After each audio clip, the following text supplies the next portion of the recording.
In the British royal family, some of the most meaningful stories are not announced from palace balconies or revealed in official speeches. They emerge quietly through family traditions, historic estates, and decisions that carry generations of symbolism. A single cottage, tucked away among the forests and hills of Balmoral, has become the latest focus of extraordinary public attention, not because of its size, but because of what it has long represented to the House of Windsor. Recently, renewed online speculation has suggested that Lady Louise Windsor could one day inherit a cherished Balmoral Cottage, prompting dramatic headlines claiming the decision has upset Prince Harry and Meghan, the Duke and Duchess of Sussex. Those claims have spread rapidly across social media and entertainment outlets. Yet no official announcement has confirmed such an inheritance or any reported reaction from Harry and Meghan. That uncertainty is precisely what makes this story so compelling. Why has a quiet Scottish retreat become the center of such intense discussion? And why does Lady Louise, one of the most private young members of the royal family, continue to attract growing attention whenever conversations turn toward the monarchy's future? The answer reaches far beyond property or inheritance. It leads back to Queen Elizabeth II's deep love for Balmoral, the traditions that have shaped generations of the royal family, and the delicate balance between private family life and public expectation. It is also a story about legacy, how treasured places can hold memories that are worth far more than their financial value. So, are the headlines pointing toward a genuine shift within the royal family, or are they simply transforming speculation into certainty before the facts are known? To understand why this quiet corner of Scotland has become the subject of such powerful debate, we first have to return to Balmoral itself, and to the generations of royal history that continue to echo through its forests, gardens, and stone walls. Long before headlines began linking Lady Louise Windsor to a Balmoral cottage, the estate itself had already become one of the most emotionally significant places in modern royal history. Nestled among the forests, rivers, and rolling hills of the Scottish Highlands, Balmoral is not simply another royal residence. For generations, it has represented something much more personal, a retreat where members of the royal family have often felt closest to ordinary family life. Queen Victoria and Prince Albert purchased the estate in the 19th century, drawn by the landscape's beauty and the sense of freedom it offered away from London's formal court life. Over time, Balmoral became woven into the emotional fabric of the monarchy. Children learned to ride horses there. Family members gathered for summer holidays. Walks through the Highlands became traditions passed from one generation to the next. For Queen Elizabeth II, Balmoral held a particularly special place in her heart. Many royal commentators have described it as the residence where she appeared most relaxed and most herself. Away from the demands of state occasions and official ceremonies, she enjoyed riding, walking her dogs, and spending time with family. Photographs taken over decades often showed a different side of the monarch, less ceremonial, more personal. That emotional connection gave Balmoral a symbolic weight that few royal properties possess. It is also why conversations about cottages, lodges, and family arrangements on the estate attract such intense interest. To the public, these buildings are not viewed merely as real estate. They are seen as pieces of a living royal story. Lady Louise Windsor enters that story in a unique way. As the daughter of Prince Edward, Duke of Edinburgh, and Sophie, Duchess of Edinburgh, she grew up largely outside the relentless spotlight that follows senior royals. Her parents made a deliberate effort to provide a relatively normal upbringing, emphasizing education, privacy, and personal development. Over the years, Lady Louise has earned a reputation for being thoughtful, grounded, and remarkably comfortable away from public attention. Unlike many younger royals whose lives are constantly documented, she has generally appeared only at major family occasions and selected public events. Yet those appearances have often revealed a close connection to royal traditions. One of the clearest examples is her well-known interest in carriage driving, a passion shared by her late grandfather, Prince Philip, Duke of Edinburgh. Watching Lady Louise participate in the sport has frequently reminded royal observers of Philip's own enthusiasm and has highlighted the strong bond she reportedly shared with him. That connection matters because family relationships often shape public perceptions of royal legacy. Many commentators have noted that Lady Louise appears to embody a quieter model of royal life, one rooted in duty, family loyalty, and personal interests rather than celebrity or constant media visibility. This is where the Balmoral speculation began gaining traction. According to reports circulating online, some observers have suggested that Lady Louise could one day be associated with a cottage on the Balmoral estate. However, it is important to emphasize that no official statement has confirmed such an inheritance. Much of the discussion appears to be based on speculation, family connections, and public fascination with how cherished royal properties might be used in the future. The headlines became even more dramatic when they linked the rumor to Prince Harry and Meghan. Claims that the Duke and Duchess of Sussex were furious or had reacted negatively have circulated widely on social media. Yet no credible public evidence has confirmed such a reaction. These stories often rely on anonymous sources, commentary, or assumptions rather than verified statements from the individuals involved. Still, the public interest reveals something important. People remain deeply fascinated by how the royal family manages legacy, property, and tradition across generations. Balmoral, in particular, occupies a powerful emotional space because it is associated with Queen Elizabeth II, family gatherings, and some of the monarchy's most private memories. For Prince Harry, Balmoral also carries significant personal history. He spent many summers there as a child, and the estate became part of his memories of family life with Princess Diana, Prince William, and other relatives. Following Queen Elizabeth II's death at Balmoral in 2022, the estate took on an even deeper emotional significance for many members of the family. That context helps explain why any story connected to Balmoral immediately attracts attention. It is not only about who might stay in a cottage or inherit a property. It is about what Balmoral represents: memory, continuity, family, the passing of one generation to the next. As discussions continued, some royal commentators began asking a broader question.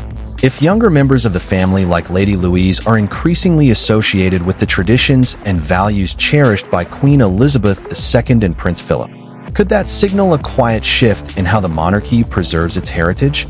No official answer exists, but the question itself has become part of the story.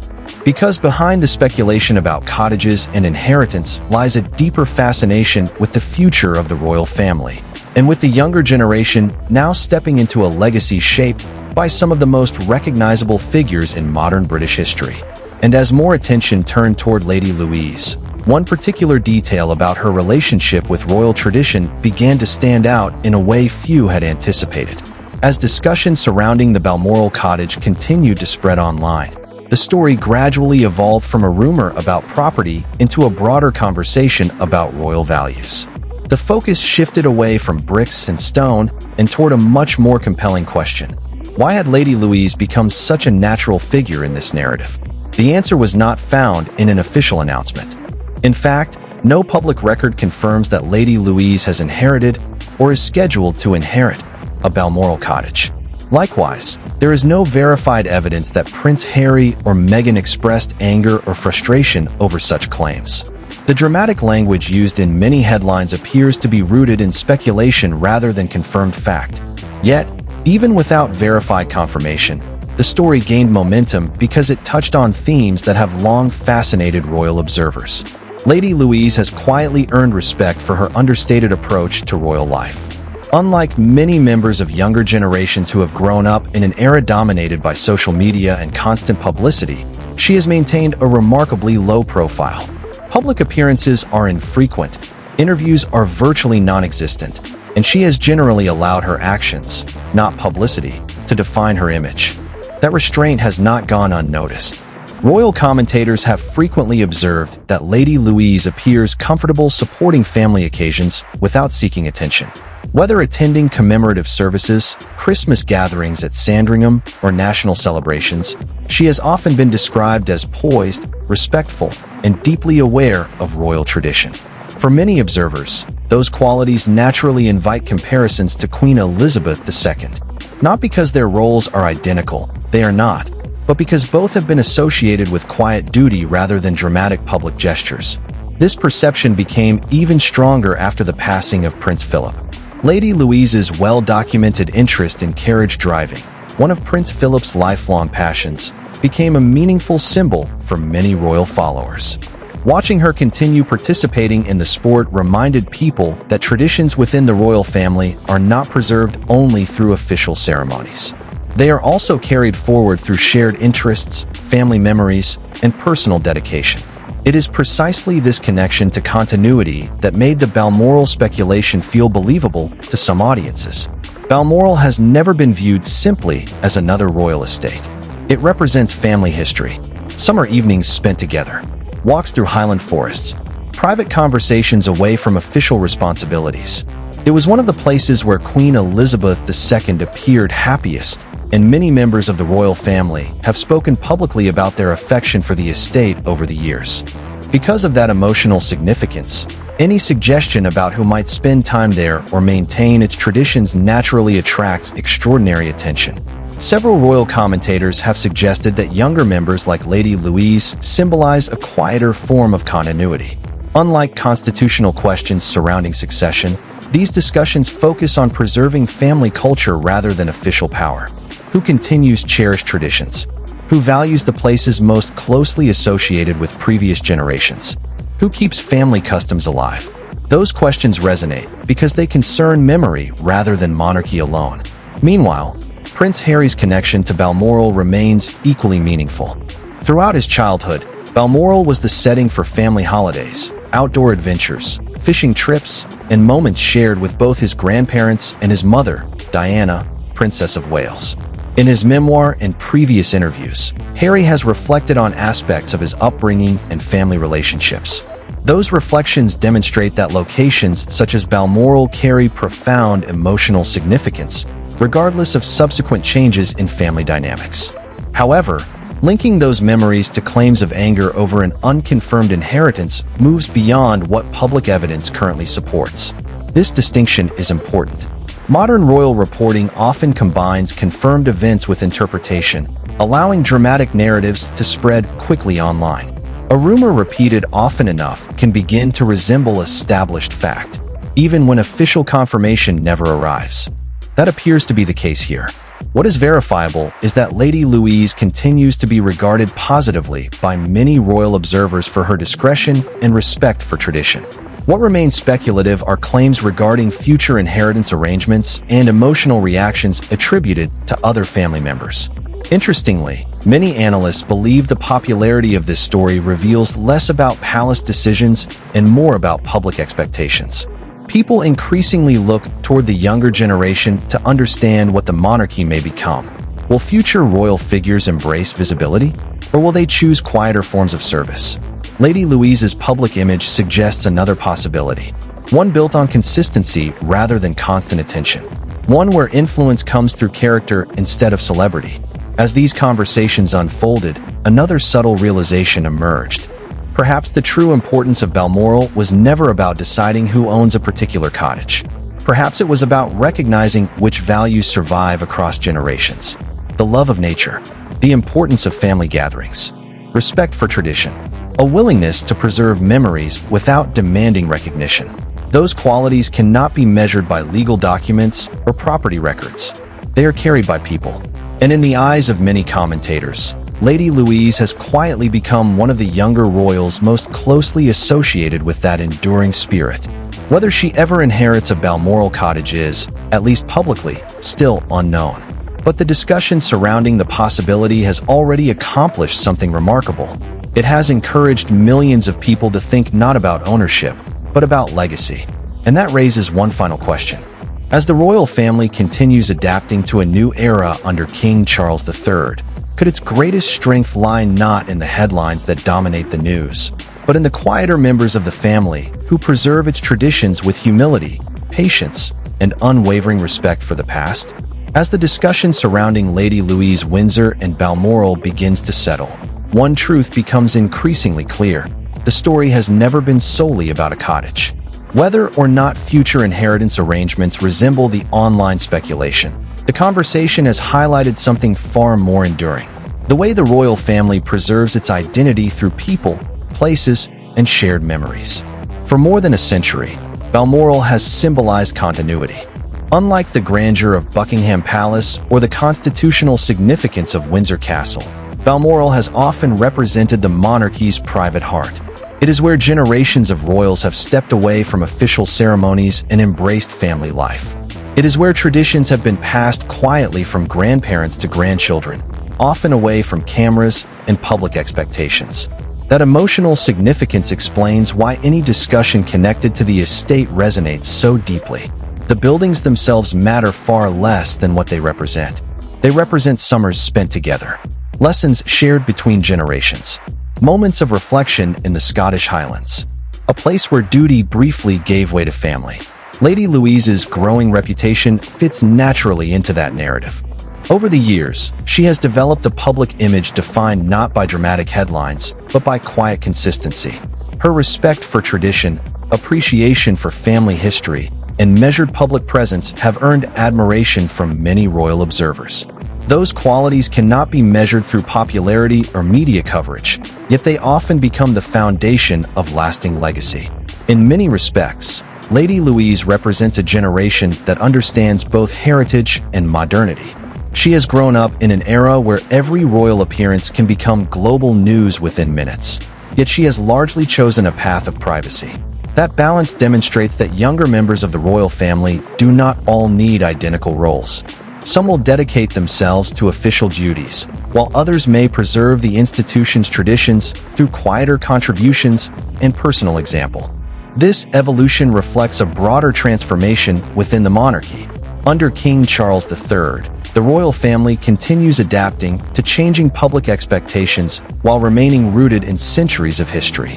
The institution increasingly emphasizes service, sustainability, and a more focused group of working royals. At the same time, members of the extended family continue to strengthen the monarchy in less visible but equally meaningful ways. Lady Louise illustrates that idea perfectly. Her influence is not based on speeches or official titles.